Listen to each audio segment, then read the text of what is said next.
Hey guys, this is Rob Paulson, and you're listening to the Geekcast Radio Network.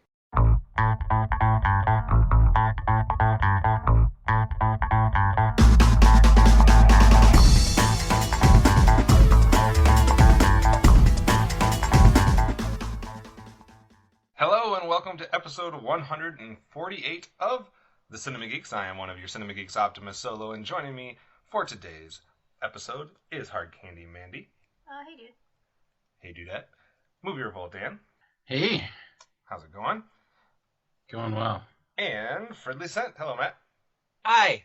We are all here and accounted for, and like I said, this is episode 148, and we are going to put the final touches on something we started way back on episode 100. So it only took us about 50 episodes. I guess we should have waited and made this be episode 150, but we're not constrained by the numbers, I guess, too much. So 48 episodes ago, we started our top 100 personal film list, and today we are finally at our number 10 through 1. Not quite 48 episodes ago, but only a few episodes ago, we also placed a wager on our top 30. I'm just going to remind folks on what that was, in case we didn't beat that to death by now. But when we started our top 30, we made a wager on how many films would appear on all four of the Cinema Geeks lists, thinking that we might have some commonalities amongst us. So far, we've revealed 20 of those 30 picks, and we have 0 common picks. The closest we have is a film showing up so far on at least 2 lists. So we haven't even gotten to a film that has made it onto 3 lists yet. We have 3 films that have been on 2 people's lists. That'd be Jurassic Park, that was on Amanda and my list. We had Aladdin, which was on Amanda and Dan's list. And we had 12 Angry Men, which was on Dan and my list. So far, 0 for 20 as far as getting one that was on all 4 people's lists. We'll have to wait and see. Maybe we had them all stacked up here towards the top. We also placed a wager on how many it would be, and it's looking like whoever had the lowest vote on that is in the driver's seat. So before we start revealing our actual top 10, it's been a long journey to get here. We've already revealed 90 films, and we might have something to say about what's left. So Amanda, anything to preface your top 10 films on your personal list of all time? My list at this point is all over the place. So I guess that makes me all over the place because this movie list should reflect me, my personality via movies. So you guys be the judge here. You let me know. All right, fair enough. Matt, what do you think? What do you want to say about your top 10 before we start revealing it? Oh man. Well, for the 11 through 90 or 11 through 100, I wish I had a better memory because like I'm looking at the movies that didn't quite make the list because I've got it all in one big spreadsheet. Like it's just like, oh man, that's a good movie. It's like, but do I remember it enough to put it in? Like it just over and over again. Like I think we'd have more in common if I had a better memory because I've definitely seen 12 Angry Men. And it was definitely really good. Yeah, I wish I had a better memory, but my top 10 will stick with me for a lot. Well, my top 9 will stick with me for a long time. Like some of these are movies that I'm not a big fan of rewatching movies because I like to experience new things. Like that's life is constantly new things changing and expanding. But like these ones, every one of the top 9 I've seen at least 3 times. Excellent. Like, great. Dan, what about your list? What do you want to say about it before we start to get into the actual picks? I think it's a mixture of films that I think I've loved all my life that made me fall in love in movies, and also movies that kind of adjusted the way I view films, and kind of had an impact that way. So, excellent. For me, I'm a little mixed here, I guess. I represent 3 different decades here, but it was I think what Dan said a little bit too is films that I've loved most of my life. So there's going to be some that are obviously representing more films that were either out already or came out during my younger days. Only 2 films from the year 2000 onward cracked my top 10. Otherwise, I'm kind of split between the 80s and the 90s. So no classic films for me today. I've already revealed all those in the prior chunks. So I don't know what people think. Maybe I'm going with the obvious choices for some of these, but like Dan was saying, these are films that either I fell in love with or that helped changed my viewpoint on film in general, especially two of them that will come up. Really kind of made me fall in love with movies. So let's get right to the actual picks then. Matt, you usually lead things off. So what is your number 10? All right, my number 10. Everyone. Well, I don't know about Amanda, but I know the other two have seen it because it was a Quentin Tarantino, and that's one of his more recent ones, Django Unchained. I just really loved this movie. And as far as just the two Western movies Quentin Tarantino does, I think it's a superior movie. Like, I really like it a lot more than The Hateful Eight. But I love the story. I love that it's just like 3 hours long and it just takes you for just a whole ride. Like, it's so good.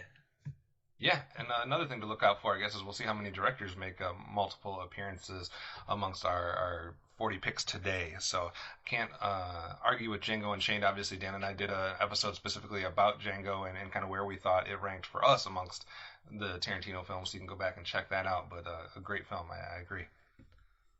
Amanda, you're up. What's your first pick today? So don't get too excited because I think this is not everyone's favorite in this series, but this is definitely my favorite in the series. From 1984, Indiana Jones and the Temple of Doom. Temple of Doom? It scared the shit out of me when I was little. When he ripped that guy's heart out of his chest and it was still beating, scared me. And the snakes and the bugs and the little crawl space that they had to go through, some crazy stuff that they had to deal with. The chilled monkey brains, it freaked me out. So this one definitely is the one that I've seen the most and sticks in my memory the most. Now, I can't remember how you've been doing your list. Is that, are you kind of just making a spot for Indiana Jones in general and highlighting Temple of Doom, or are you specifically a fan of Temple of Doom and not maybe the other ones? If there were picks here from a series, I picked my favorite one from the series. But I'm saying, is that what you did here as far as Indiana Jones, or do you only like Temple of Doom? No, I like Indiana Jones. It's just my favorite one of the series. All right. Any thoughts on Temple of Doom from anybody? You know, I watched the Indiana Jones movies as an adult, which was a mistake, I know. And I watched them all over 1 or 2 days. So I couldn't tell you the difference. I know one of them's got an old man cup, and then one of them, I think, is the one she's talking about where they're like tied up over a fire or something. Yeah, big fire pit. And then there's like the Ten Commandments. Raiders of the But Lost Ark? Yeah. I couldn't tell you is Ten Commandments and cup the same one, different one? I don't know. The only one that sets apart for me is Crystal Skull.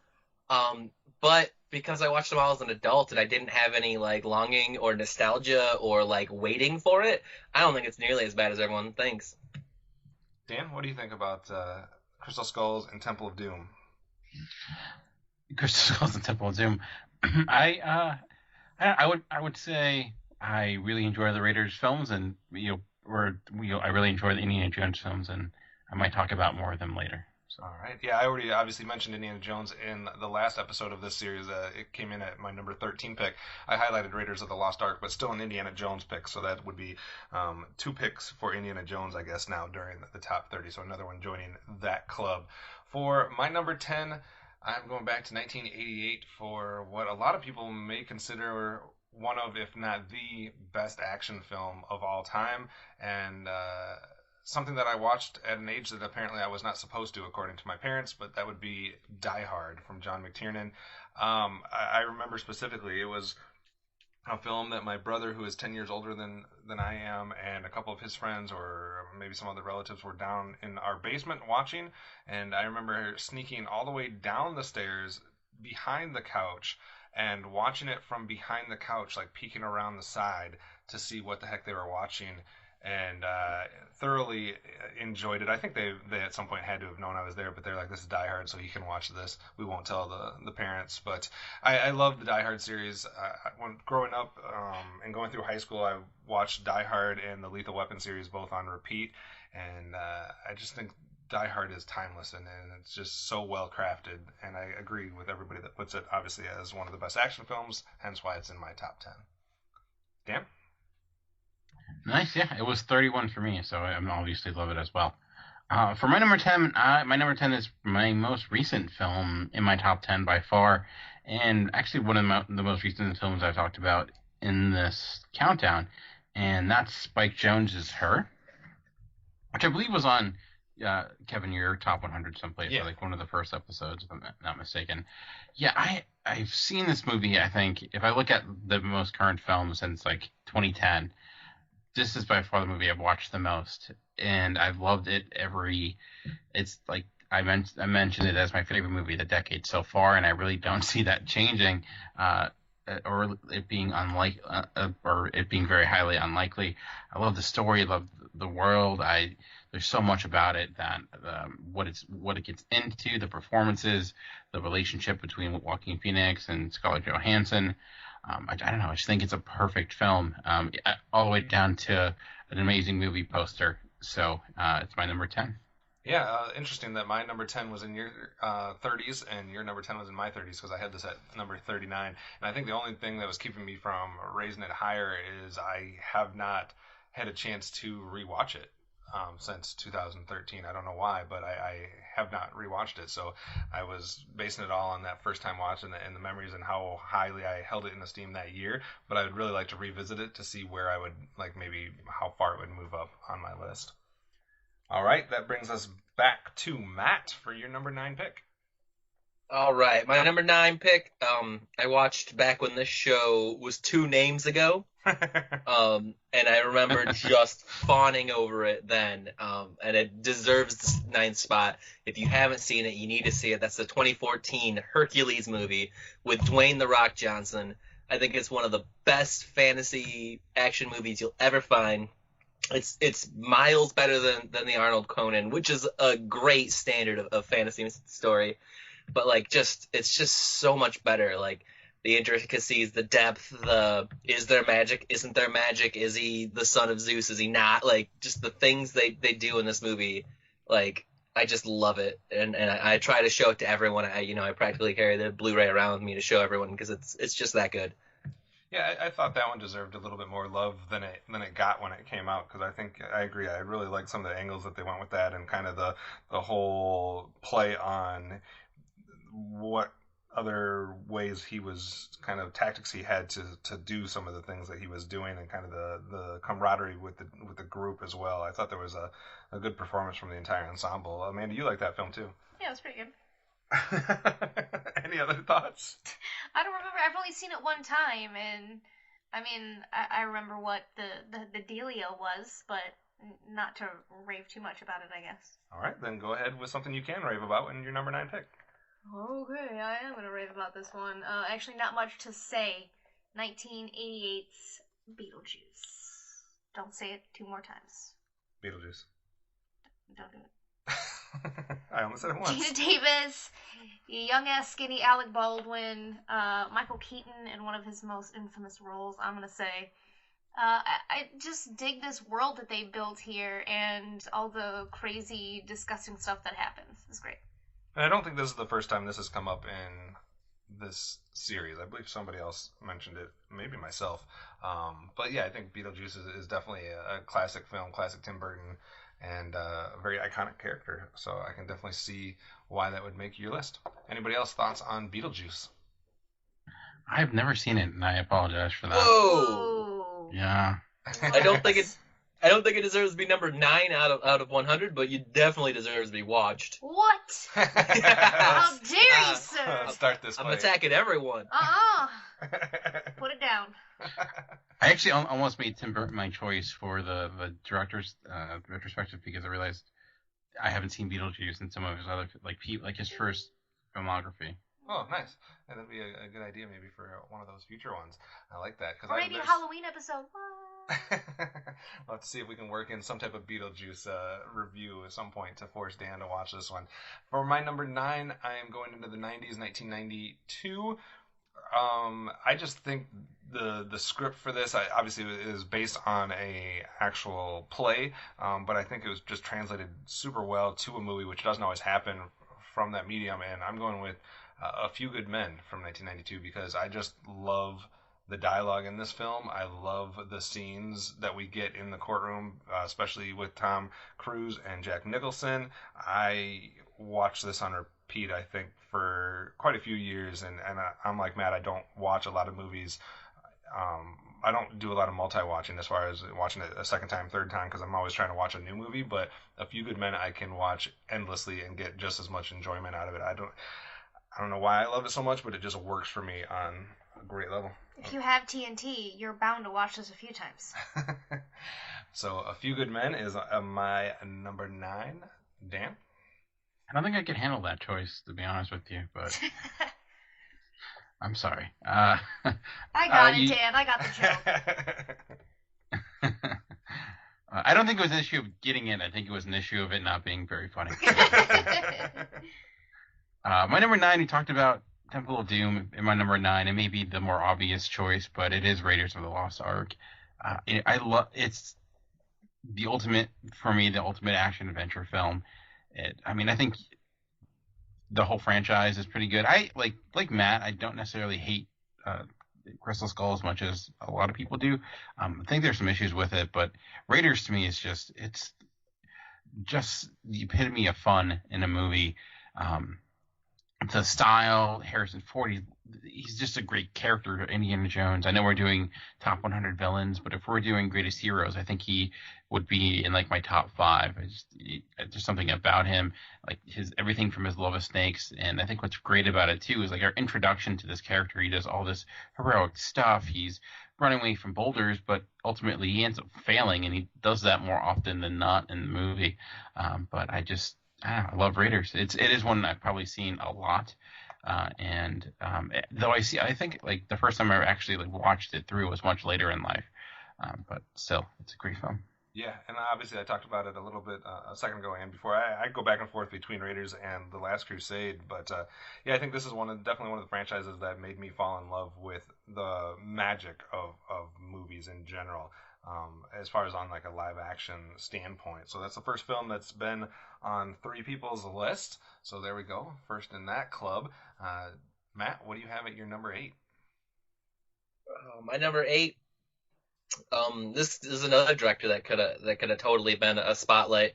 And my number 8 is the movie Unbreakable. Like, I keep wanting to intro it, but it's like I don't want to spoil it, even if it is like a decade old. Like, I really love this movie.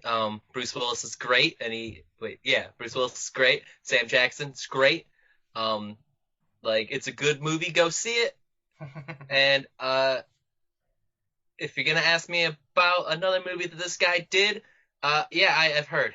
Amanda, what do you think of Unbreakable? I like it. It's a commitment though. Like, it's a long watch, and it's kind of slow. It's like a slow moving film. I don't know if that's just me because of how long it is, or things are a little drawn out, but it's a super cool concept. All right. And what do you have at number 8? Oh, bring on the heckling. 1992's Buffy the Vampire Slayer. Little did I know, this is written by Joss Whedon. Listen to this cast here. It's big. Christy Swanson, Donald Sutherland, Paul Rubens. Okay, do you guys know who that is? Yes. Pee Wee Herman. Pee Wee Herman. David Arquette, Luke Perry, Hilary Swank. An uncredited Ben Affleck is in this. I think this might be one of his first appearances. That's the best kind of Ben Affleck, is the uncredited Ben Affleck. He's got one line. Alexis Arquette, Seth Green, and Ricky friggin' Lake. I love this movie so much. It was just enough comedy for me not to be terrified of the vampire aspect, and it really got me into like loving vampires when I was younger. I don't know. I loved everything about this. I wanted to be Buffy so bad. She's this swank chick, but then she whooped ass. It was amazing. I love when you read cast lists because most times people are like, listen to this, and it's like Robert De Niro, Denzel Washington, Harrison Ford. You're like Pee Wee Herman, Ricky Lake. I've never seen Buffy, so I can't comment. Oh my God, Kevin! You're right. I have not either. Right now. Dan Oh hasn't my either. God! Matt? I have. Yes. Oh. I haven't But- seen Unbreakable either, so that was that. So. Oh man, look at Dan. And you He's didn't see seen so Beetlejuice. many. I What thought is- we were done what's with wrong that. with you? We're getting revenge for all the films that you mentioned earlier, Dan, that we haven't seen. So, all right. So, Matt, what were your thoughts on Buffy? Oh I'm man, just trying to pick a fight between you two, by the way. Oh, no, here's the thing: is like she said, there's enough comedy to offset the vampirism. Like I watched it at probably too young of an age. I don't remember exactly, but I like definitely don't remember it very well. And then I had a friend who was really into horror movies. Like we should watch this. Like years later, and I was like, I don't know, man. You like scary things. It's got vampires. He's like, I know you've seen it. And it's like, yeah, but I don't remember it, so I don't want to get nightmares again. So I haven't rewatched it since I was real little, like It's not 8. scary. It's not scary. Yeah, I don't think it is, especially based on just the TV show. It's nothing. It's but- nothing like the TV show. Oh, There's the girl Buffy.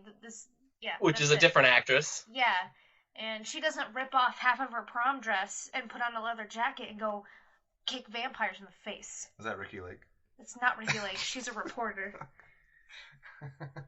All right. For my number 8, I'm going to venture into the 2000s with actually a film from the year 2000, Ridley Scott joint called Gladiator, because I think it was easily one of the best films of the decade that it came out, and one of the best films of the year 2000. And I think there's a lot done well in this film. I think Russell Crowe, it's one of his best roles. Obviously, Joaquin Phoenix is creepy as hell, and I just think there's good writing, good action, good a lot of things. So Gladiator is my number 8. Anybody thoughts on Gladiator? Brutal film. Brutal. All right, Dan, what's your number 8? Anytime you have a dude fighting a tiger, it's a good call. So Yes.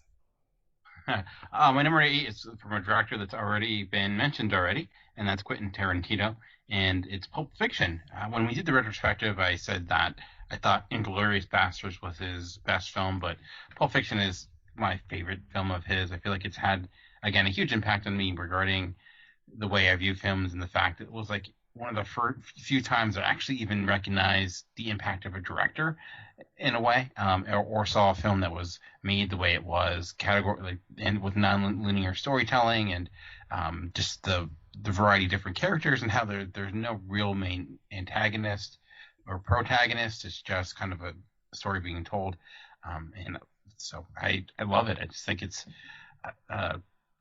again a great soundtrack. It's I know a lot of people, I feel like I see it a lot on like people's overrated list or what have you, which is fine, but for me it's a movie I've always loved.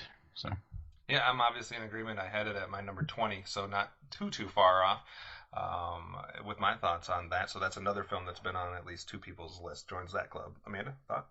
This movie disturbs me like real bad. Yeah? Yeah. I mean, it's a good movie. I'm not going to deny that. But maybe I saw it too young and it messed me up. What disturbs you? Huh? What disturbs you about it? I don't really want to talk about Oh, okay. like some of the most disturbing things. All right. Like I'm not talking about, accidentally shooting that guy in the head in the back seat, like Spoiler alert. not if you haven't seen it by now, I don't know what you're doing with your life. But I'm not talking about that. No. Okay. Fair enough. That means it's back to Matt. We're flying right along here. What's your number 7 pick? All right, my number 7. We just talked about it. That's Howl's Moving Castle. Like, I think it's probably my favorite. It's one of the best adventure movies ever made. It's amazing. I love it. It's also right up there in that fantasy, which is what I love. I've got a whole episode where I talked about it. You can go and get that if you forgot. Yeah, obviously we all thought pretty highly of Howl's Moving Castle and gave it a pretty good review back when we did that episode. So I think we'd all be in agreement of that. That is episode 131 for anybody that wants to go back and get our full thoughts on that. Amanda, what is your number 7? Okay, I don't know if you guys have even heard of this. We'll see. A little gem from 1989. I'm gonna read the synopsis, see if you can figure The what? out the synopsis. I'm gonna read the synopsis. It is this sounds a lot more sinister than what it really is. A dog returns from the dead, looking for revenge on his killer using an orphan girl who can talk to animals. Any guesses? Balto. No. Airbud.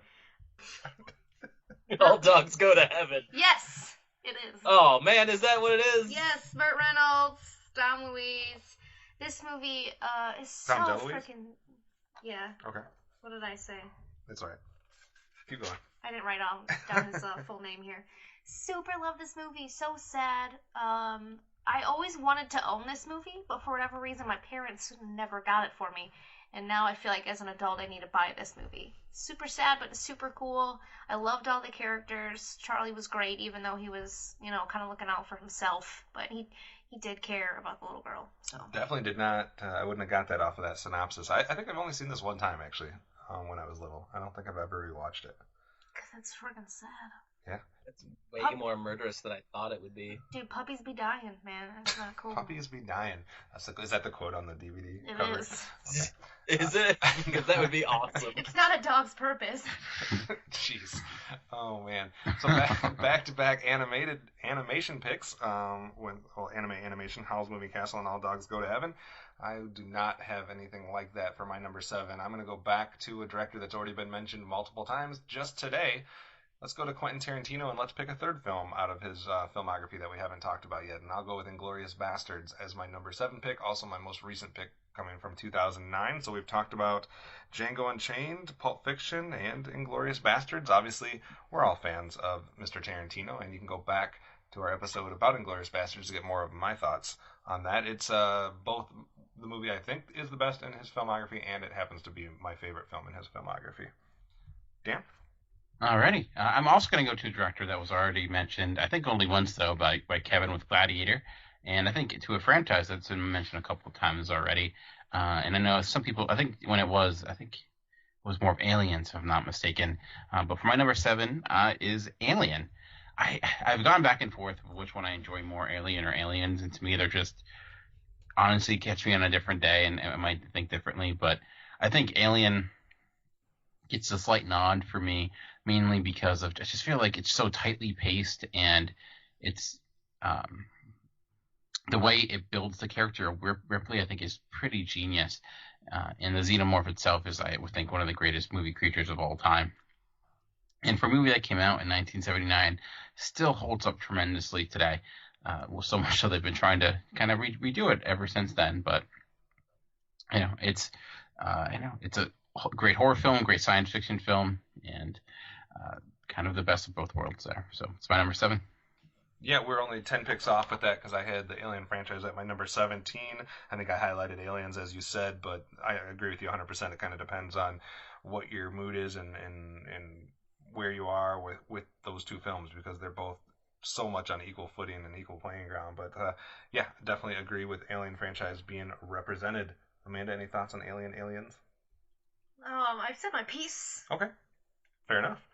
Matt, I believe that means it is your turn for number 6. Well, since we're repeating directors of everyone else and stuff, I'm going to repeat my last guy and go with My Neighbor Totoro, which I believe I said was my favorite of the Miyazakis. I gave it a 10, I believe. It deserves every one of those. It's amazing, and if you don't feel something, then you're heartless.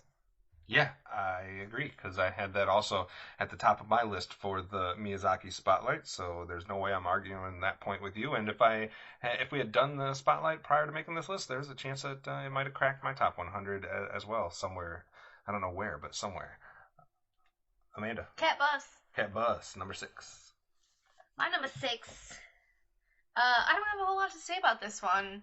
That's a little film from 1990. Teenage Mutant Ninja Turtles. Yes. Love it. I was Raphael 3 times for Halloween when I was little. I love the Ninja Turtles. I love the cartoon when I was little. Well, the one in the 90s that I watched. And all the live action films up until Michael Bay got a hold of them were amazing. I love that they're not CG. I love that they were real rubber suits. It made them look real to me. I love all their personalities, their interactions with their characters. Casey friggin' Jones, Splinter, the funniest rat alive. I don't know. What I else? think that film doesn't get enough credit for the writing, because I actually do like the writing and the dialogue they put in there for what they were going for, and then being a kids movie and an adaptation of this cartoon or comic book to live action. I don't know if I could say that the third one I would rate very highly. Is that when they go back in time? Yeah. But I really do enjoy the first two, especially the first one, though. So I love Teenage Mutant Ninja Turtles. I did not know this was as high up on your list. We should watch this more often. Yes, sir. All right. Any other thoughts on Teenage Mutant Ninja Turtles cracking the top 10? Go Ninja, go. Yeah, I mean, that's all that needs to be said. All right. For my number 6, I'm going back to 1985 for one of the possible choices that we had put up for the poll for our director retrospective, even if it didn't win. If it would have, we would have got a chance to revisit my number 6 pick, which is from Robert Zemeckis, and that would be Back to the Future, or Back to the Future 2. I'll put Back to the Future 1 slightly above it, but I enjoy both of them incredibly much. I think this one, I already enjoyed movies thanks to Indiana Jones and another franchise that was out there, but this just once again showed me what else was possible from an imagination standpoint, and kind of all the little things that they throw in there and the attention to detail. It really was a film that made me appreciate all the little details of items being placed here and lines here and there, and just everything about the actual stuff that's going on screen that you can kind of pick out. So I love Back to the Future. I could watch these films yearly at least. So Back to the Future is my number 6. Dan? Very cool. Yeah, and I had that on my list as well. So great minds think alike. So this is kind of odd. I didn't realize going in, but as I was going back and looking at my list, I'm like, oh, wow, I can't believe that my next 4 picks all came out in the same year. So, which is, I didn't all watch them that year. I watched them, most of them actually. I think only 2 of them I actually watched them the year they came out. But I guess it was a good year for me, oddly enough. Starting with my number 6 pick, and you know, if I were to look at the movie that was probably my favorite film for the longest period of my life, it would probably be this. But as an adult, it still makes my top 10, just not quite up at the top, and that's The Sandlot. Probably the movie I've watched more so than any other film. I loved it growing up as a kid. It reminded me very much of my childhood and just like going out and playing games with friends. And I realized set the stage for the movies I tend to enjoy, which are those that aren't necessarily all about plot, because The Sandlot's plot really doesn't kick in until its final act, but just about characters and their relationship and kind of like just enjoying, the environment that it's creating. And as I look through a lot of the movies I've enjoyed, that tends to be the style. Like, I think there's honestly a lot in common with like a Sandlot film as like the way Richard Linklater movie is done, in that sense. Obviously very different styles, but I think there are some similarities there. Plus there's a lot of great lines, and it's to me the ultimate baseball movie. So my number 6. All right, yeah, I love Sandlot. I have not seen that film in a long. Well, I take that back. I think I saw most of it a couple of years ago because I caught it on TV. It wasn't the whole film, but I caught wherever it was and watched the rest of it. But I love baseball films, and Sandlot, I think, like you said, is near the top. I think for me, I slightly prefer Field of Dreams, but they're completely different films in what they're going for, so I don't think they necessarily have to be compared to each other outside of the baseball aspect. So I enjoy Sandlot. It's interesting that you said you had a bunch of films from the same year, because I'm looking at my list, and I do have 2 films from the same year, but not quite as many as yours, so I'm definitely intrigued on what else you have from that year. So those are our 10 through 6 picks. We're going to take a quick break, and when we come back, it's time for our top 5 films of all time. After these messages, we'll be right back. Hey guys, it's Optimus Solo and Hard Candy Mandy. we just wanted to let you guys know about another podcast out there that we both think you would all enjoy. It's one of both of our favorite shows to listen to, and it's none other than the True Bromance Podcast. True Bromance is a movie podcast hosted by longtime friends Hyro and Barry, and if you like to smile, laugh, and just be genuinely entertained while listening to movie talk, then this is definitely the right show for you. Each week, the guys break down a recently released movie, and not only do they tie in the movie that week to the beers that they are drinking during the show, but they also tie it in to a real fun top and bottom 5 list associated with that movie. It's a blast hearing both sides of these lists, and it definitely makes them unique amongst all other movie review podcasts. So we definitely want to recommend all of you guys to go check out their show. Just search out the True Bromance Podcast on iTunes, Stitcher, and all other podcast platforms. And if you listen via iTunes, do us a favor and leave them a 5-star review. And don't forget to let them know that the Cinema Geeks sent you. Now back to the show. Do you see how your patience paid off? All right, thanks for sticking with us. Like I said, it's time for the culmination of this whole project, our top 5 films. I don't know about you guys, but the top 5 for me was almost impossible to order. So I'll be interested to see what's on your guys' list as well. Let's start, Matt, with you. What is your number 5 pick? All right. This director's come up a bunch, but I don't think this movie's come up yet in the top 10. Now Quentin Tarantino, number 5, Reservoir Dogs. I love the heist genre. And I love that this one turns it entirely on its head because it's all like the aftermath rather than the planning and the doing. I love this movie. I love the characters. Quentin Tarantino is probably in my top 3, maybe my number 1 favorite director of all time. And I'm a little sad I wasn't there for your guys' retrospective, but I love this movie. Yeah, I'm definitely in agreement. It was my number 37, so definitely one of my preferred films in his filmography as well. Dan, any thoughts on Reservoir Dogs? Yeah, also I'll usually very much love it as well, and it's my number 75. I've had a movie poster of it. It was like one of the first movie posters I bought in college because that's what you do. Scarface. So, it's a great movie. Amanda, did you have this on your top 100? No. Oh, I thought we might have had at least one that was in all of our top 100s there, which we probably have had. I haven't been tracking that. I was gonna say, actually, I think the one that's on 3 of your top 30s is in my 50s. Okay, excellent. Amanda? It's not excellent because that means nobody's winning. Yeah, whoever had the lowest votes winning. Oh, then me. So it's fine for you. What's your number 5? My number 5 is from 1991. Another sad pick. My Girl. You guys seen this? Macaulay Culkin, Dan Aykroyd, Jamie Lee Curtis. Oh yeah, I know My Girl. Wait, Macaulay Culkin that's not Home Alone? Yeah. Yeah. Before Crazy set in. Yeah, and I was like, oh, it's freaking Home Alone, kid, and some sad shit happens. I was not ready for it. I think I saw this too soon, but I'm glad I never had like a childhood friend pass away. As I was still a Spoiler child. alert. Nobody's saying who dies, Kevin. Okay. Will you get off my shit? I'm just trying. I'll stab you with my Jelly Roll pens.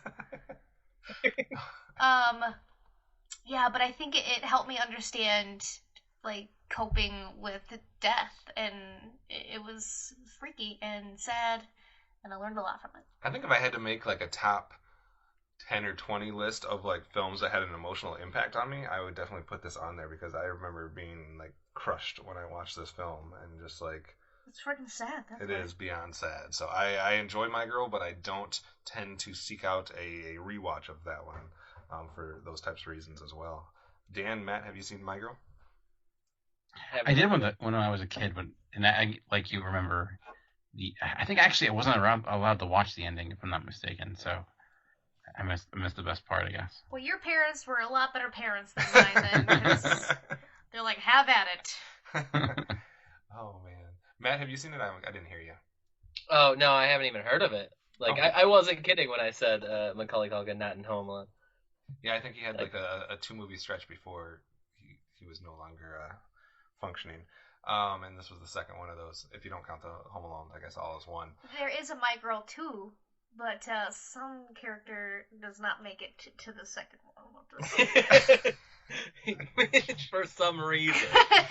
Because he or she was busy with other films, yes. All right, so for my number 5, like I said, I could so interchange these depending on what day or what year you asked me to rank these, but I tried to come up with a somewhat of a reason for why I ranked them. My number 5, I'm going back to 1987 for probably my favorite comedy of all time, and that is The Princess Bride. For a long time, this was probably my number one film as far as favorite films. But I think for some reasons that you'll hear coming up, I put a few films ahead of it. But this is probably this is one of two films that I could watch probably at least yearly and never get tired of them. And you'll hear the other one coming up here in a couple picks. But I love Princess Bride like no other. So that is my number 5. Dan? Very nice. As I continue my list of my favorite films of 1994 and all time, surprisingly enough, my next choice. I'm a huge fan of sports documentaries. There's 30 for 30, and pretty much enjoy most of those. But I think it's another level with my next choice, which is Hoop Dreams. This Steve James epic documentary that I think kind of changed the game when it came to documentaries in a lot of ways. It was supposed to be this just small film that ended up being this epic about all these kids growing up in inner Chicago, and going through all these different, following their lives for a few years. It was kind of crazy the amount of footage and stories that were being told. And it's one of the films that I know Ebert and Roper, back when they had all at the movies, really brought into the limelight. And I think Steve James, the big reason Steve James was a lot of directed or was a part of the Roger Ebert documentary. But if you go back to it, you can see why. It's just a really powerful story that I think still holds up today, and you do see its influences in most of the sports documentaries you see for ESPN. They take a lot of what was done with this and try to replicate it. But I think if you're at all fan of those, I would highly advise seeing Hoop Dreams. Yeah, I agree with everything you said there. I don't think I could say it any better than you did, so I definitely agree. If you're a fan of that type of stuff, you should definitely check out Hoop Dreams if it's something you have not seen yet. All right, Matt, 4 picks left. What do you got at number 4? All right. This one comes from the director I suggested, because this is all retrospective in the top 10, right? My number 4 is Chasing Amy. This one came out of left field because I was just watching all the Kevin Smith movies that I could get my hands on a couple years ago, and for all of his comedy, this one, which is definitely more of a serious drama, just hit me out of nowhere. I love this movie. I can't wait to do a whole episode on it. Honestly, when I watched this movie, this is what made me know that Ben Affleck wasn't going to be a bad Batman, because the way he plays in this movie is so amazing. I don't usually gravitate towards his films, but somehow in this one, I really enjoyed his performance, and I knew he was going to be able to do a serious Batman that was going to be good and entertaining. I just really, really enjoy this. Yeah. I have not seen this one, so if you want to hear my thoughts on it, just travel into the future when we do our episode on this one. Amanda, have you seen Chasing Amy? I have not seen Chasing No? Amy. Dan? Yeah, I have. It's been quite some time. Actually, no, I saw it again a few years ago. But I do agree. I think it's I think it's probably Kevin Smith's best made film from what I can remember. But I'd be interested if that's still the case as we go back and revisit all of his movies. Yeah, absolutely. So looking forward to doing that. Amanda, you depressed us with your number 5 pick. What are you going to do with your number 4 pick? I am not going to disappoint with my number 4 pick. Myself, anyways. 1990, Predator 2. Man. Silence. Oh. It's my favorite Predator. I think the stakes are higher because he's in the city now. There's a lot more people to kill. And it's not just a couple dudes on some remote tropical island or whatever in the jungle covered in mud. This is an entire frickin' city that's already upended from it's in the midst of a gang war, and crazy shit ensues. And this has got to be one of my favorite movie creatures of all time, and this is my favorite portraying of it. All right, so the Predator franchise getting representation at your number 4. Matt or Dan, any thoughts on the Predator franchise? I love the first film. When I was a kid, I really liked the second one too, because I felt like just the concept of the Predator being in the city was cool, and it was just this crazy city where everyone had guns, and it was just, I don't know, And plus, Danny Glover kills a predator. Spoiler alert, which is always, you know. But it's been such a long time since I've seen the second Predator film. Bill I'm Paxton. I'm just waiting for Predator to become senator, because like you had Jesse become a mayor, you had Arnold become a governor, and so like the Predator is the only one left to be like become an elected official. So Senator Predator, 2020. I'll vote. I like it. That really needs to be. Yeah, I want to see that. You could definitely clean up some things that are wrong with the country. All right, for my number 4, I'm gonna go from Princess Bride to like the other end of the spectrum, I guess. I'm also gonna go to 1990. I think that's where you just were, Amanda, a couple times in your top 10. I'm going to go to a film by Mr. Martin Scorsese. I think it's the best of its genre, and that would be Goodfellas. I think he nailed everything that you needed to nail there. You would think it would be not possible. Like, you already have The Godfather, that exists, and to come along and do another, gangster mobster movie, and to somehow, at least in my mind, outdo it, for the most part, I think is crazy talk. But Scorsese did it, and I think there's some absolute classic performances, iconic moments. I love Goodfellas, so that is my number 4 pick. I still want to be a gangster. I want to be Ray Liotta, but only when he was young, because he is. He didn't age well. Not doing so well. Dan, what do you have at your number 4? My number 4, another 1994 film, and this was like, as I go to films that have kind of impacted me. This one I've probably seen the fewest amount of times in my top 10, but really when I watched it, it made me like view movies a different way, and that's from the Three Colors trilogy, Blue. It's the first of the 3 of Krzysztof Kieslowski's Three Colors trilogy that he did in the 90s with blue, white, and red, each color representing a color of the French flag, and each kind of being a different type of film. Blue was the first, and I think are the best. I think a lot of people don't like white, which is more of a comedic film, which I do, and red kind of is good as well. But I think what really blew me away with Blue is it's one of the most beautiful films, like looking wise, that I've ever seen. Like, there are just scenes in it that are just like gorgeous to view. And before that, I never really, when I heard people say cinematography, it was like, whatever, I don't really care. But it really made me like kind of appreciate the impact that could have on a movie, and its style, and how shooting a film could really get you into the mind of a character.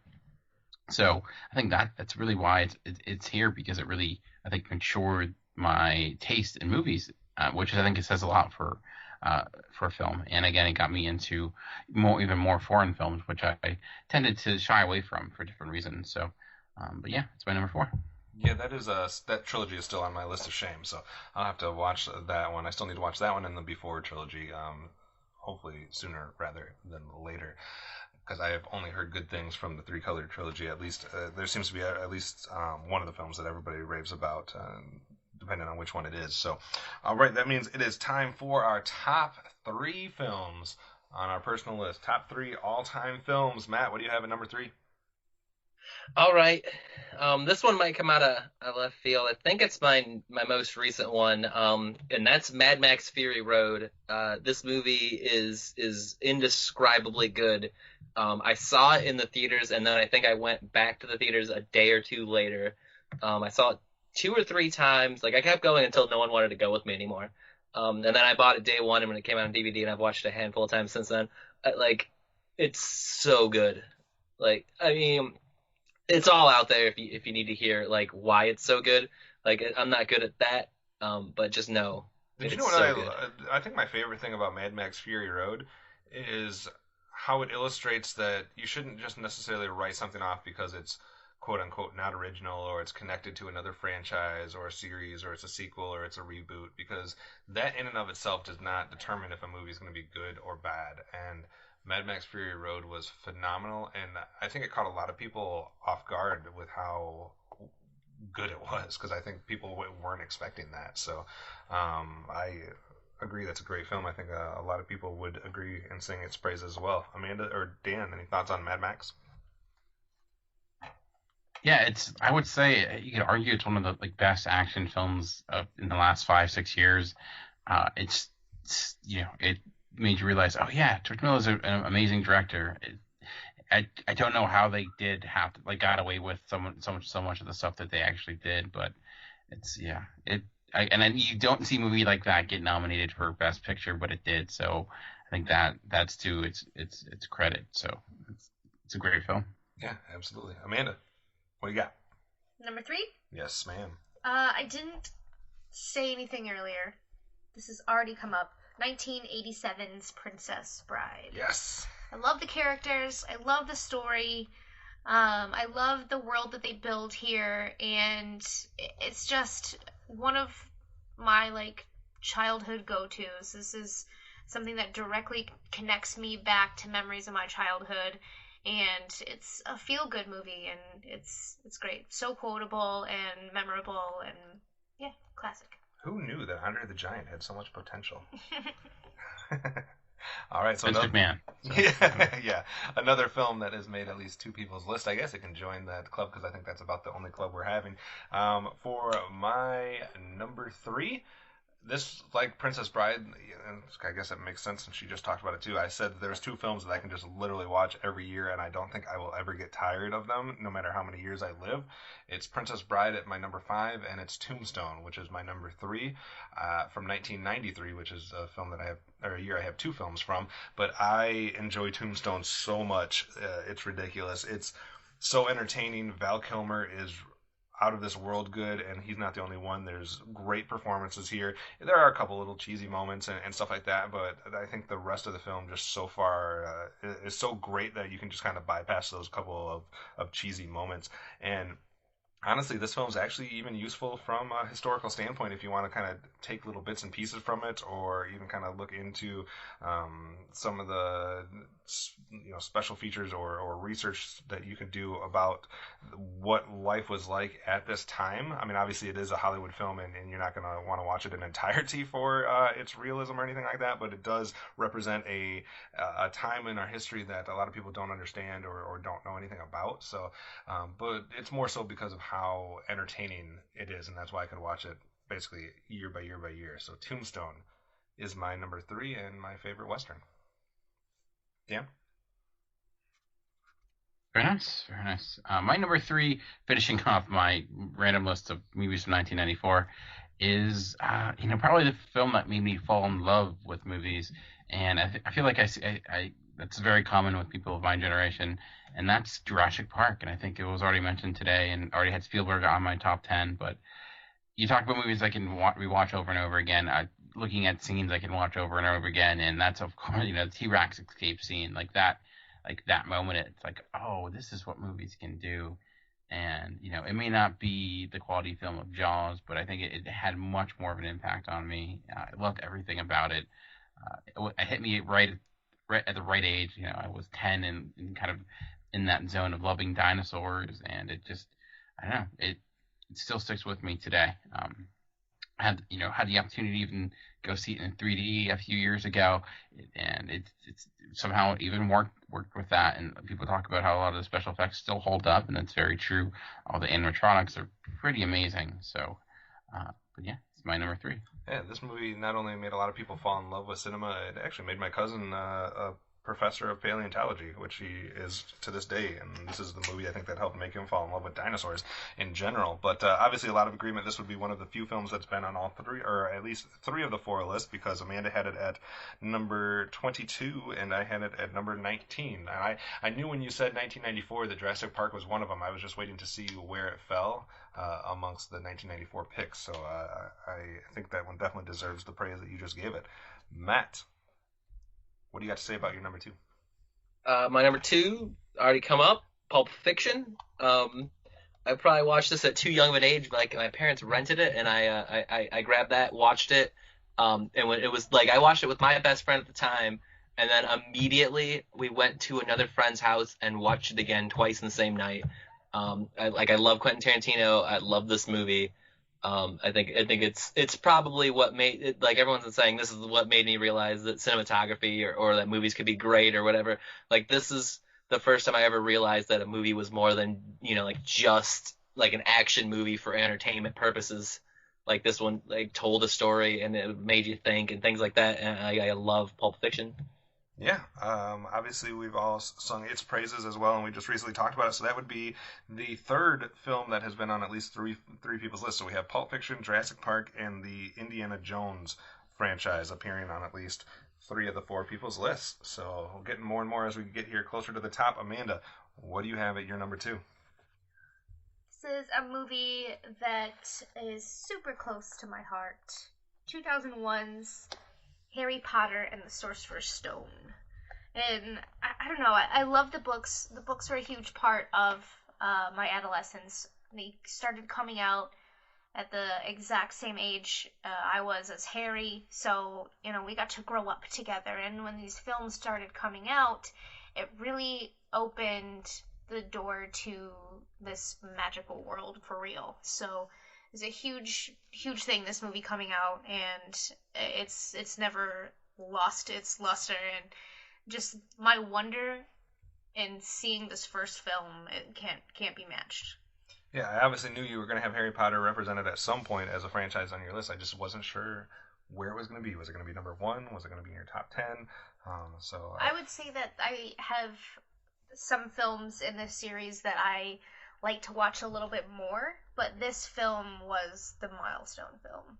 Absolutely. And for those that have been listening to us for a while, hopefully they can now predict your number 1 film as well, because I believe I can write that one down already. We'll have to wait and see on that one. For my number 2 film, maybe we'll shock some people that it's not at my number 1, but this is the spot where I will go ahead and include the entire franchise of Star Wars, because this is the franchise that definitely made me fall in love with movies. I know I've said that multiple times, but it was basically this one and Indiana Jones.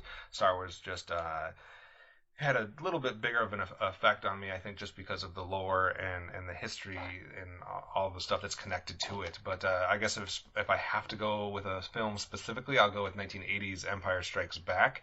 But I could put like 3 of them towards the top real easily. So no surprise, I love Star Wars. So number 2 pick for me would be Star Wars. Dan? My number 2, I don't know if this director came up yet today, surprisingly. Martin Scorsese. I don't think we've talked about him. Just for Goodfellas for my number 4. Oh, and for my number 2, I will also be talking about Goodfellas, which is so close to being my favorite film of all time. Mostly because as long as I can remember, I've always wanted to be a gangster. But no, a movie's great when the first time I saw this was in like the worst conditions possible. Like I saw Jurassic Park in the theater, and that had a huge impact on me. The first time I saw Goodfellas was on the way home from going to a football game and like driving on a bus full of like old drunken men that are loud and obnoxious, yet I was still able to focus on this movie just because I got so into it. And I remember like it, and like we got like for some reason I don't think we finished the movie or what have you, and went out the next day and bought it because I had to see it, and I watched it like a few times, and I loved it ever since. And it's a lot of people love Goodfellas, so you don't really need to say anything more than that. And it's one of the things where once I saw Goodfellas, I'm like, okay, what other Scorsese films can I go watch? And I've had some on this list, including Taxi Driver. But I don't know, Goodfellas is like, it is what it is. Like there's no, I think people talk about like the best movies of the '90s. It's up there. It's arguably maybe Scorsese's best film, but I don't know. It's if you've not seen Goodfellas, do that because you're committing a crime against yourself. Agreed, 100%, obviously, since I am with you with it being in my top 5 as well. So everybody can take a pause now for a second and see if they can predict what all of our number 1s are going to be based on all the stuff you know about us as film lovers. I think I have all 3 of you down. I would have to review Dan's list to make sure this isn't a dumb guess that's already been said, but I believe I have all 3 of your films down. I want to see if I'm right. So let's get to our number 1 picks. Matt, what do you have, sir? I mean, mine's got to be the most obvious of everyone's one picks, because I never stop talking about Star Wars. Which one's your favorite one, Kevin? I listed Empire Strikes Back, but it could be Return of the Jedi. It could be, Force Awakens is climbing up the ranks, and I actually do like Revenge of the Sith. And which one's your least favorite one? Phantom Menace. Phantom Menace. It's always interesting to me. Like a lot of. I think Phantom Menace is probably the most reviled, and then Attack of the Clones is the second most reviled. Um, I don't think Attack of the Clones deserves it. I think it's objectively the worst film of all of them, but I think it's also the greatest concept in movie history. Like the idea of like two space cops are investigating an attack on a senator, and then they split up, and then one of them's like this like he's falling in love, but he shouldn't be falling in love story, while the other one's like this guy's like a detective going through like this underground to find corruption and all this stuff, and then it ends in a giant like arena dome gladiator fight. Like it's one of the craziest, greatest concepts of a movie of all time, and the what's on film is terrible. In all due respect, like George Lucas, he's a visionary, but he really needed more input on the prequel trilogy. I love Star Wars. I'm counting down the minutes to Force Friday. As soon as this recording's done, I'm going to be getting ready to get in my car and go to Toys R Us for the midnight release. Like it is my life. Like it's my favorite thing. Like besides people, like Star Wars is my favorite thing. Like I'll read a Star Wars novel every other week, maybe shorter than that, depending on the reading level of them. Like I've seen all of the movies a bunch of times. I saw The Force Awakens 5 times in theaters, and that's I work 70-hour weeks during December, so that's a feat in and of itself, and I haven't missed an opening release since I've been an adult. I always go opening night because I can't get spoilers. So like Star Wars is my jam. I could talk about it for hours and hours, and I do. I get into long arguments at work about it. Like I love it, and it's my favorite thing. What would be the film that you would put at your top of the list?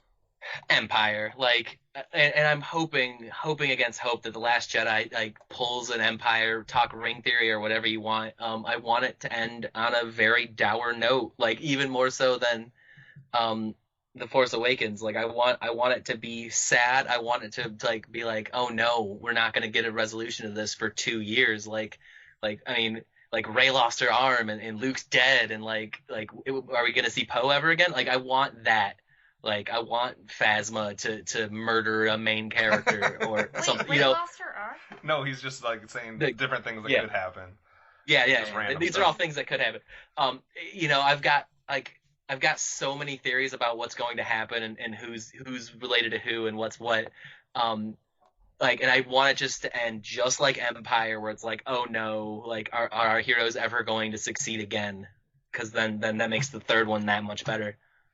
All right, we'll have to wait and see what happens there. Obviously, we'll have some special episodes based around The Last Jedi when that occurs.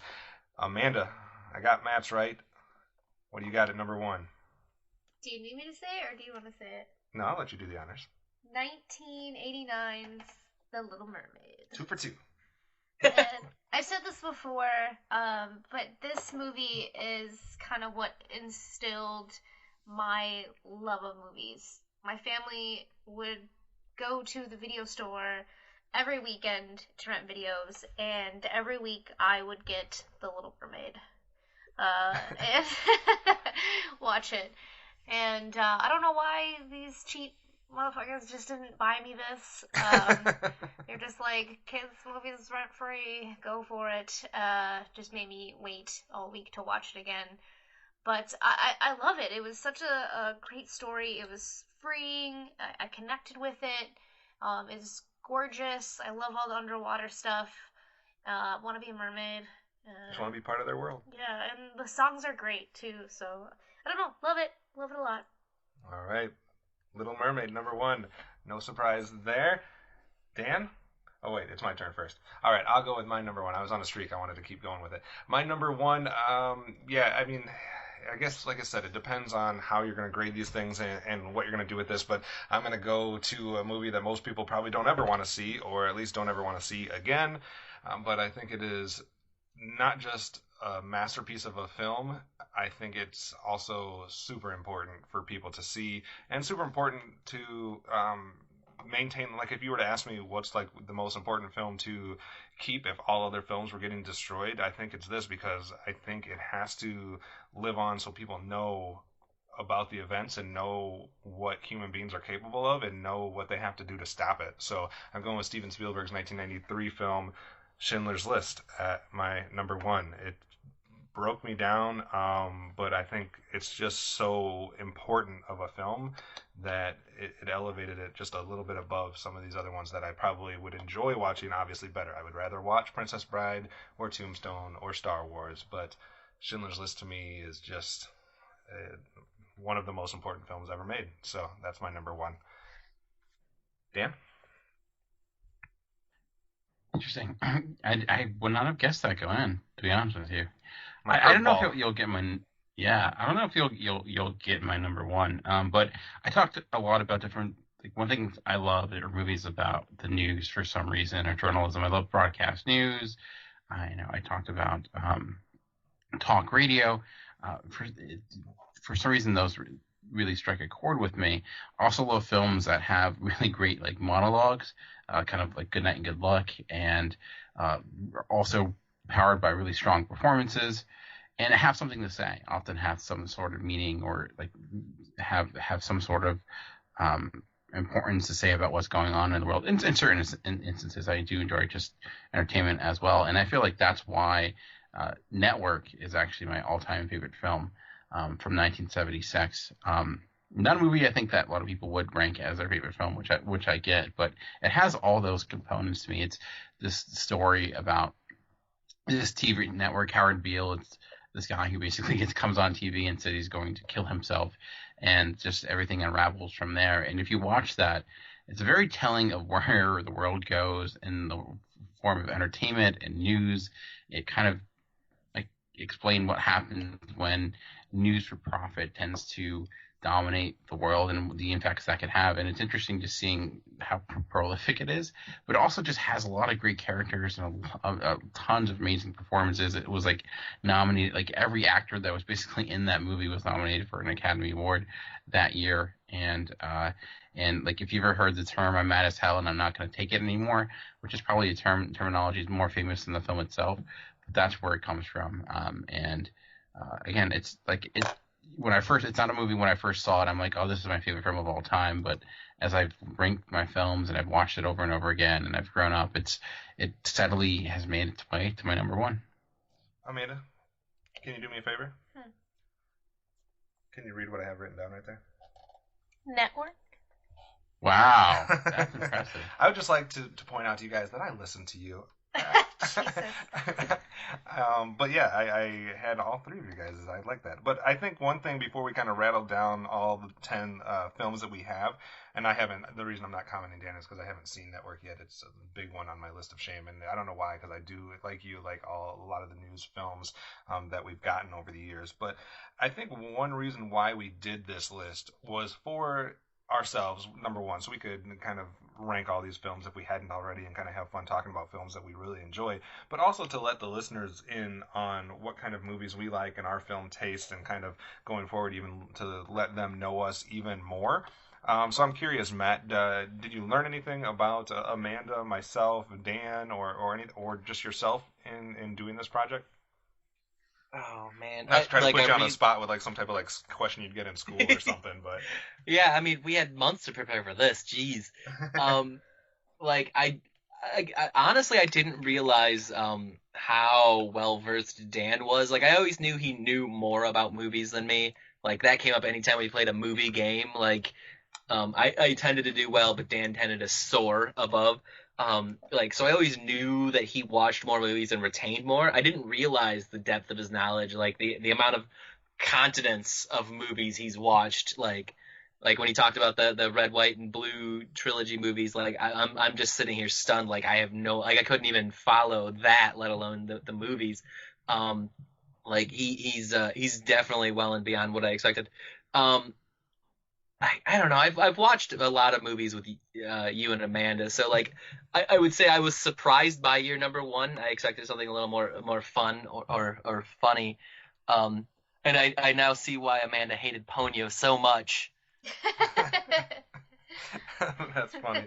Amanda, anything that you picked up about yourself, or just anything insight that you got during this process on the people that you're podcasting with on the Cinema Geeks? Oh man. Did you know everything about me already? I feel like I already had a pretty good understanding of your tastes. Matt, I knew going into this what you were about that life. And That life. I don't judge you for it. You go. And Dan, I feel like I've had a pretty good grasp of his tastes as well. But there were some in there that I didn't expect to be on his list either. Some of the more not obscure, because obscure to us is not obscure to everybody else. But What about yourself? Did you find out anything about yourself when you were going to rank all these films? I'm a hot mess. That's really all I know. What I learned, I knew you were a 90s fan, and I knew you were a horror fan and a Disney fan, but I did not know the extremes of your 90s love. Like I thought maybe it was more of like I like these films as guilty pleasures, but there is passion and dedication to your love of the 90s. So it's interesting. Anybody that ever is doing like a series on the 90s needs to have you as a guest. That is for sure. I did learn a few of your other interests, Matt. I knew like you liked fantasy. I knew you liked bad movies, as far as like the bad movie night type stuff. And I knew a couple of like franchises that you enjoyed, but I kind of opened my eyes to a few other things that you enjoy as well. I feel like Dan and I have been doing this the longest, so I might have had the best knowledge of kind of what films he enjoyed. Not to say I knew what was going to be on his list, but I think it was an interesting process, and I think the thing I learned the most about myself is how many movies I still need to watch. So there's way too many movies on the queue or the bucket list or the list of shame for me. So that's something that I got to correct. Dan, what about you? Anything you learned through this process? I was interesting just hearing like Matt's perspective and the way he views films, because I think like I know he's a writer, and just how he breaks down story was always interesting to me, and I think he made me appreciate a lot of movies in a different way compared to like before, which is kind of like what he said. Even about Attack of the Clones, like a movie that I just like. I'm like, yeah, that is a really insane concept. So it was interesting. I was just always anticipating whatever Amanda was going to say next, because I never knew. There were so many movies I had learned about because I did not know many of them, and I have a lot of holes to fill. But also, I think I had the most movies in the 90s in my top 10 than anyone, which I think is crazy to me. Like I really 7 out of my top 10 are from the 90s, so I think I beat Amanda if I'm not mistaken. I only had 4. Amanda, how many in your top 10 were from the 90s? She's counting it up as we speak. Because I was surprised too. She had some that were not in the 90s in her top 10. Only 4. Everything else was 80s and 2000. See? But it was late 80s, like 89, 87, 88. I didn't know. I didn't know I talked. One, I didn't realize I talked about Network as much as I did. So I didn't expect. I don't think you talk about it a lot. I knew you loved Schindler's List. I don't think you talk about it a lot. I just remember at one point hearing that it was one of your favorite films of all time, or like an earlier version that it was on your list, and I was pretty sure it hadn't come up yet. And I wouldn't have been able to say like it was your number one film before this list, but I knew it was somewhere in your top 100. So if it hadn't been said yet, it had to be the one that was left. Nice. So I knew you loved Schindler's List. I didn't know. Like that's always a tough movie to put on your favorite list though, because it's like. No one's like, you know what you want to do tonight? Let's go watch Schindler's List. It's kind of like you gotta find the right time. I wasn't sure if that would. I think the other thing that kind of helped me elevate that, because I had my 10 in chunks like each time, but I kind of, as we were getting closer to the actual record date, sometimes I would shuffle the order of that 10. And I was going back and forth, and I think just seeing some of the absolute craziness that still exists in the world, and the way people will act and the things that they will support or the symbols that they'll use. I mean, I know that's all modern day stuff and whatnot, but it reminded me of something that I learned about. I took a whole class on the Holocaust, and how many people in the world believe that it is something like, the conspiracy theorists that say like, oh, there's no such thing as the moon landing, or, Elvis isn't dead, or those types of things. Like, there's just as many people out there that say the Holocaust never happened.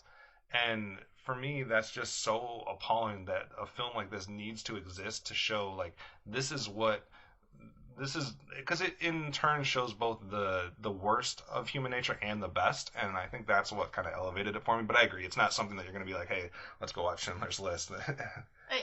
I don't know if I can watch it again after actually going to Auschwitz, because like when you're there and you're seeing what's left, because a lot of it is still left. The only thing that's not left is the gas chambers, and even then it's rubble still in the same spot.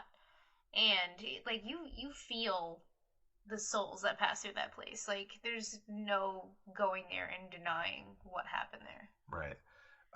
Dan, I didn't mean to cut you off though, so you can finish that thought. And I was also curious because I think you're the one that has the most experience as far as having a list of your favorite films, top 100 versions throughout the years that you've done. And so I'm also curious as to how much this one differed from the other ones, or what were any like major changes in the way that you kind of viewed the list when you went to do it this time. Yeah, so the first time I ever did like a top 100, it was like back in like 2009ish, and I've been kind of tracking. I would do it like every year for a few years, and this was the first time I did one again, and after quite some time. What changed a lot? A lot of older films that I was able to see for the first time, or stuff like I mentioned, like some of the silent films and things like that. There were some films that I think I weren't as still love, but didn't necessarily weren't as high on later, that I was when I first created the list. But it was interesting. Like it was interesting just seeing like how my taste, just doing it, like how my taste changed throughout, and like how my first one was very straightforward. It was just kind of movies that many of the movies that it was Matrix and Jurassic. Like it was all, some of these movies were in the top 10, but it was very general, I would say. But I think I was able to expand it as years gone on, and kind of like now I have anime films in there that I didn't have before. Honestly, though, if I were to do this again, since this is when we created this, it was a year ago, would probably be different. But also a lot more documentaries have made my top 100 as the years have gone on too. So yeah, absolutely. So let's just do a quick rundown of our top 10 before we kind of get into our closing thoughts, just to reiterate and refresh the memories of 4 people that we're trying to keep track as we went through. Matt, what's your 10 through 1? All right, my 10 through 1: Django Unchained, Hercules, 2014, Unbreakable, Howl's Moving Castle, My Neighbor Totoro, Reservoir Dogs, Chasing Amy, Mad Max Fury Road, Pulp Fiction, and the Star Wars franchise. Amanda, what about you? 10 through 1, I've got Indiana Jones and the Temple of Doom, Beetlejuice, Buffy the Vampire Slayer, All Dogs Go to Heaven, Teenage Mutant Ninja Turtles, My Girl, Predator 2, Princess Bride, Harry Potter and the Sorcerer's Stone, and number 1 is The Little Mermaid. All right, for me it was Die Hard, A Few Good Men, Gladiator, Inglourious Bastards, Back to the Future, The Princess Bride, Goodfellas, Tombstone, Star Wars, The Empire Strikes Back specifically, and Schindler's List. Dan? Number 10 for me was Her. Then 9 was Raiders of the Lost Ark, Pulp Fiction, Alien, The Sandlot, Hoop Dreams. Number 4 was Blue, then Jurassic Park, Goodfellas, and last but actually most best, I guess, I don't know how to say that, number 1 for me was Network. So for those of you keeping score at home, that was 0 films that appeared on all 4 lists in the top 30. So all of us got that wrong. The multiple picks were Pulp Fiction, Star Wars, Princess Bride, Goodfellas, Jurassic Park, Back to the Future, Aladdin, 12 Angry Men, Indiana Jones, and Alien. I think I hit them all. So those are the ones that at least appeared on 2 people's lists. So that does it for our top 100 films of all time. Obviously a long time going. Like we said, we started back in episode 100. 48 episodes later, we finished it. Obviously, if you have been listening to Cinema Geeks, we also just recently finished the Hayao Miyazaki Spotlight. So that's 2 things that we are closing the book on. We already mentioned that we will be beginning our Kevin Smith retrospective to replace the Hayao Miyazaki Spotlight. So that's something you can look forward to. We still have a few films left to cover in our video game series, and we may have some other series that we dabble in here in the future. We're not going to say what that might be because we are still deciding that behind the scenes, but you can keep an eye out for maybe some other things that have a string of something in common that may be coming your way in the not too distant future. All right, if you want to let us know how you enjoyed or what you thought about our top 100 list, there's a few ways that you can do that. First of all, go to the website, www.geekcastradio.com, find the Cinema Geeks post, and go ahead and leave a comment. We'll interact with you there. We can also interact with you directly through Twitter and social media. The Twitter handle of the show is at Cinema Geekcast.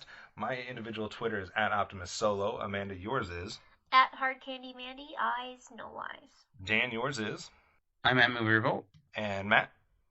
I'm at Fridley Scent.